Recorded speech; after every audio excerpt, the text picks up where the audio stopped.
Conclude చేసే ముందు పక్కన ఉన్న రాష్ట్రం చీలిపోయిన రాష్ట్రం ఆంధ్రప్రదేశ్లో అసెంబ్లీ ఎన్నికలు జరుగుతున్నాయి.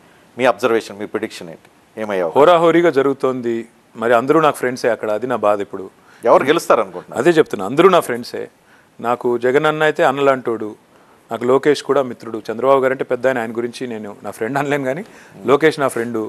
కళ్యాణ్ గారు అన్నలాంటోడు. కాబట్టి ఎవరు గెలిచినా ఆంధ్ర ప్రజలకి మంచి జరగాలని కోరుకుంటా. ఎవరు గెలవాలని కోరుకుంటున్నారు? నాకు అక్కడ ఓట్లేదు స్వామి. నేను చదువుకొని వచ్చారు కదా, కొంచెం అభిమానం ఉంటుంది కదా, కొంచెం ఏదో ఏం జరుగుతుందో తెలుసుకున్నా. మొన్న ఎవరో నేను ట్రైన్లో వస్తుంటే మీతో పాటు క్లాస్మేట్ అని చెప్పి పరిచయం చేసుకున్నాడు. That's why you have lot of మీకు సంబంధించిన అభిమానులు కావచ్చు, ఫ్రెండ్స్ కావచ్చు, చదువుకున్నప్పుడు వాళ్ళు ఆంధ్రాలో కావచ్చు, ఎవరో కూడా ఉంటారు కదా. ఒకటి మాత్రం నేను సిన్సియర్గా చెప్తున్నాను, నిండు హృదయంతో చెప్తున్నా.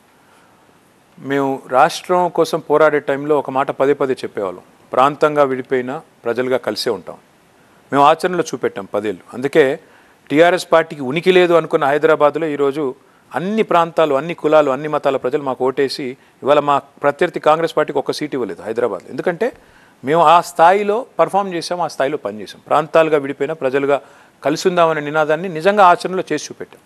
ఇప్పుడు కూడా నేనేమంటున్నా అంటే, ఆ రోజు ఇంకో మాట కూడా చెప్పాం: విభజన వికాసం కోసమే అని చెప్పాం. 2 రాష్ట్రాలు బాగుపడతాయని చెప్పాం. ఇవాళ 2 రాష్ట్రాలు బాగుండాలి, తెలంగాణ బాగుండాలి, ఆంధ్ర బాగుండాలి, అందరూ బాగుండాలని కోరుకుంటాను. కాబట్టి అక్కడ రాజకీయాల్లో అక్కడ ప్రజలు చాలా తెలివైన వాళ్ళు. ఆంధ్ర ప్రజలు మాకంటే, తెలంగాణ ప్రజల కంటే చాలా తెలివైన వాళ్ళు, చైతన్యవంతులు. కాబట్టి తప్పకుండా వాళ్ళు సరైన నిర్ణయం తీసుకుంటారు.